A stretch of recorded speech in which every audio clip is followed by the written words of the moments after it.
We have this one, forget. We also have this one in reverse.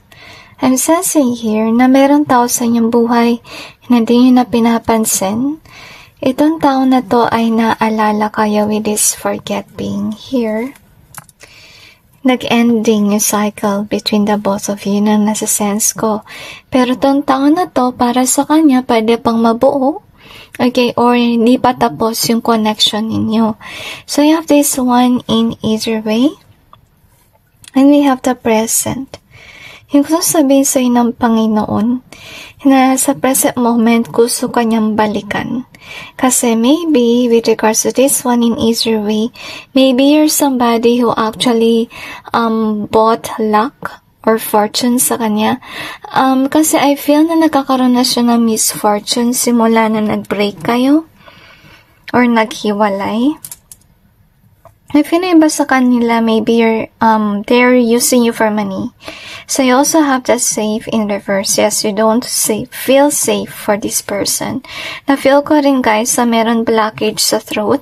So ibig sabihin lang nun, iniiwasan ng Diyos na kayo ay mag-usap. Kasi I feel here na yung kanyang vibe ay hindi maganda.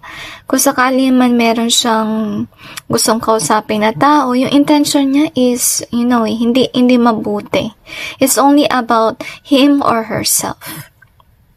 So, you have fun in either way. So, babalik siya at magpapanggap na fun mo. But, it's not really true. Parang nakipagsipsipan lang siya, okay?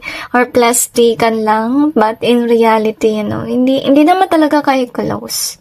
Gusto ka lang niyang gamitin. I feel na sa huli sisiraan ka niya. So, ingat kayo guys, okay? As much as possible, huwag kayong magsabi ng mga sikreto dito sa taong ito. But I feel na as of now, yung energy mo, hindi ka naman nakatingin sa kanila because you consider them as your past person. Pero I feel na gusto lang nilang pilitin na maging parte pa rin sila ng inyong buhay kahit na iniiwasan mo sila. So you have the no in either way, and we got the love. So I'm sensing here, okay? Itong tao na to, maybe you say no to them already, but they don't take no as an answer. I feel na mapersa silang mga tao kasi with the love being here, ibig sabihin lang nun guys, na itong tao na to, naranasan niya yung pagmamahal mo.